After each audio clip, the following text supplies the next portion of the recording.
Ocean Mage, Ocean Mage, Ocean Mage. Did we miss a composition for the new rank season? Hopefully we get some balances where more compositions would be viable. Until then though, we're here to show you some of the best champions in patch 9.23 rank. These are champions that have the potential to carry you through any game. But before we begin, remember to click our link below in our description to see more in-depth guides, builds, and ways to win you your next games. There are many courses designed by pro players within the top 1% of the game, teach you the meta and how to effectively climb up the ladder. So if you want to get to the top 4 of your games, then go to ProGuides.com today and we will see you there. Link will be included in the description below. Alright, so starting with number 10 on our list is Malphite. For the most part, he excels in a mage composition as it requires Talia to proc his mountain synergy. However, if you get a mountain map, running Qiyana with Malphite can be an extremely strong mid to late game buff for your team. Mountain allows a giant shield, which essentially doubles a unit's health and only requires 2 units to get. If you find a Malphite early and already have a Talia or mountain Qiyana, we highly recommend you to throw him in. Although he's a little squishy at level 1, he is one of the best CC units in the game. Towards late game, you definitely want to level 2 him. However, if not, the mountain buff in his CC should be enough to protect your health long enough to find the units you need to transition to. Warden also received a buff, making a great tank to potentially throw in to beef up the majority of your composition. Moving on to number 9, we have Kha'Zix. Although he is not part of any meta comps in NA right now, he still shows himself once in a while and actually destroys. Assassins are a great counter to mages in the backline, and Desert will help you shred through the wardens in the front. Kha'Zix has a 40 mana pool with a 10 mana refund and guaranteed crits. With such a low mana pool, he's constantly being stealthed throughout combat. Pair him with a Seraph's Embrace and he's basically stealthed permanently. Pop an IE on him and now he will also be doing 2000 crit on everyone, but beware of Phantom Dancers. Obviously rank just came out, but one of our analysts who had been playing since rank came out and has reached top 5 NA at one point noticed the PD is not that popular of an item. Most players are too busy trying to put tier items on their carries or tank items on their wardens, making it very possible for assassins to sneak in there and punish all those Ocean Mages players.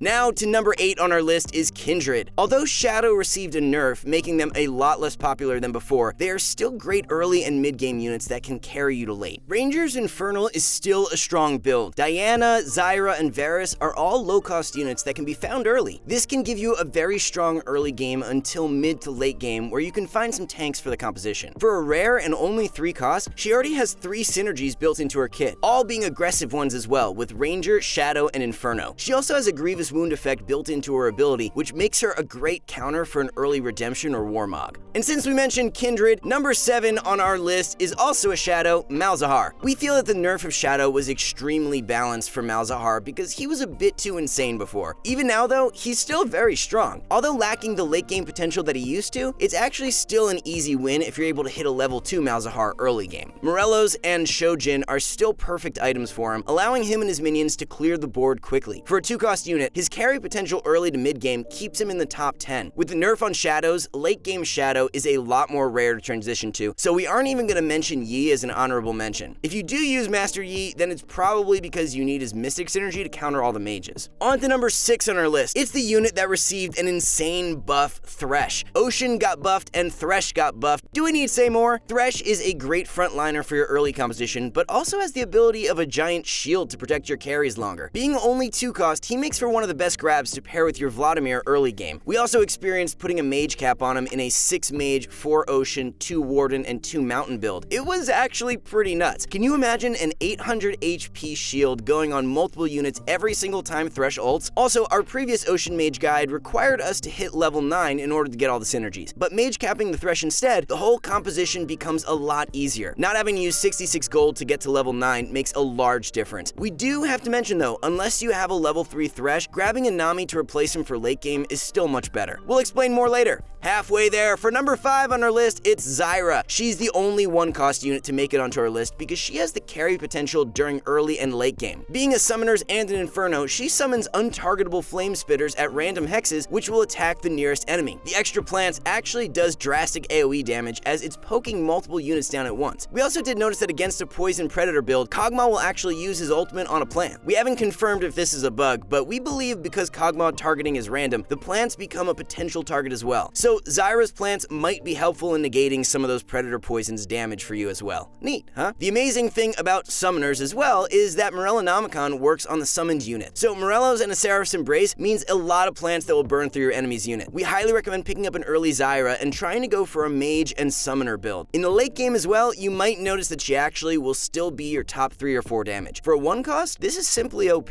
Number 4 on our list is Janna. The main reason we are including her is because she is crucial to countering the meta right now. Mages are too prevalent, so Mystics becomes really important in protecting your team. Even if this wasn't the case though, Janna is a unit with both CC and an AoE heal built into her kit. Put her near the middle of your composition and near your carry, and now you're healing your entire team while protecting any units that got jumped on. We highly recommend putting her in when you get to level 8 or 9 and proccing the Mystic synergy. Speaking about the Mystic synergy, number 3 is Nami. Nami is usually the unit you want to hit first before you go looking for a Janna, unless you're running a Shadow build, which would be Master Yi instead. However, Nami herself is just extremely strong and great to put into any composition, be it Poison Predator, Ocean Mages, or Light Mystics. Her tidal wave sweeps half the map, guaranteed to hit the majority of the enemy's units. But not only that, her wave isn't just detrimental to your enemies, but extremely advantageous to your allies. While stunning and knocking up allies, any allies her wave passes through will also gain additional magic damage on hit. Her trait is also Ocean and Mystic, which provides consistent mana gain and magic resist to the whole team. A wonderful support that has the best CC and is normally a unit you would automatically put in if you're level 9 already. She's the unit that you want to complete an Ocean Mage build. So Mystics is a nice counter to mages in the meta right now, but one man takes the cake. Out of potential counters to all these mages, our next unit is probably the strongest of them all. Number 2 is Singed. You want Malphite to knock him up? Nope. You want Janna to push him away? Nope. And after testing, you can't even Zephyr him. Nothing can stop this man from just running straight to your backline and slowing them down from using their ability. Poison Predator is one of the strongest compositions to go against Ocean Mage, although it's still not a guarantee win if you run the comp. Hitting a level 2 Singed will get you an incredibly high success rate. Got a Rek'Sai, Kog'Maw, and Skarner early? Maintain your health and economy and hit 8 as quickly as possible to start finding a Singed. And if you're playing rank, I'm sure you know what number 1 on our list is. Cue the drum rolls again, please. Number 1 is Brand. Not a surprise though, huh? Brand has been the key to winning the games in set 2. While running Ocean Mage, we got into a situation where we were level 8 and had almost every unit level 2 besides Brand. Our opponent, he was at level 7 Ocean Mage who had a tier 2 Brand and perfect item, but a bunch of other level 1 units. You might think, oh, you should have won that. More synergies, more high tier units, and more. Nope, the tier 2 Brand destroyed us, even though all our other units were the same, but ours were higher tier. Finding just one Brand will guarantee you from being bottom 2. But a tier 2 Brand is almost an easy top 4. Deathcap, Shojin, Guardian Angel, Seraph's Embrace, Gwynsu's, and the list goes on are all great items on him. The only times we didn't get number 1 when we had a tier 2 Brand was because of a tier 2 Singed or a more creative player who played an assassin variation to counter our backline. Alright, that was the list, but we know top 10 is never enough. Here are some honorable mentions that we feel are also really strong in the meta right now. First up is Yorick and Annie. Both are crucial to the current Ocean Mage meta. They will proc summoners and provide sufficient tankiness to the team with their summons. Ocean Mages desperately need a frontline, so Yorick and Annie's Bear does a great job fulfilling that role. Annie also procs the Inferno synergy to increase the damage dealt significantly with Brand and Zyra. And next up, we also have Sivir and Renekton. You might be surprised to hear their names, but we have seen Desert Assassins work in the meta. Renekton is one of the strongest 1 costs. He's actually the Darius from last patch, able to damage those all around him while healing himself. On the other hand, many of you may think our other desert unit, Sivir, is weak. As a unit with no items, yes, she will basically be useless in your team, but we have been destroyed by her with the help of 2 main items, Swordbreaker and Hush. Her ability Ricochet allows her attacks to bounce to multiple targets, so the silence and disarm on multiple units on your team is pretty detrimental. Looking for a fun counter to Ocean Mage? Try perfecting this strategy and going towards a Desert Assassin build. Other than deserts, we also have crystals in our honorable mention list, especially Skarner and Ashe. Crystal is actually very popular in the Korean meta right now. These 2 units are mainly used to pair with Poison Predator. Skarner is a frontliner that helps with the Predator synergy, and Ashe procs Rangers with Twitch. Although the buff was minor and doesn't make Ashe the next OP unit, she does consistent damage and isn't considered unusable. And last, we want wanted to talk about the brand of last patch, Olaf. Olaf is no longer spammed as much due to all the nerfs. He is still a very strong unit, so we definitely wanted to mention him. Olaf's main issue is that he dies too quickly now, as it takes longer for his ability to proc. This is a large time of vulnerability for him to be quickly killed off. He does not have the capability to carry the Berserker's composition as he once did. However, with the right items and positioning, Olaf is still more than capable to win you the game. With the lack of Berserker's players now, there's a lot of Olaf floating around, allowing you to hit a level 2 epic much quicker than others, which should give you a significant advantage. Out of the 20 plus games we played, we actually saw 2 players hit a level 3 Olaf get first place. And that's it for today's video. Are you guys enjoying the new rank season so far? Or are you dizzy from seeing how many ocean mages there are? Let us know what champions are your guys' favorites so far in the comments, and we will be sure to keep you updated in the future on new tier lists and other potential compositions in the meta. So keep an eye out, like and subscribe, and we will see you all next time.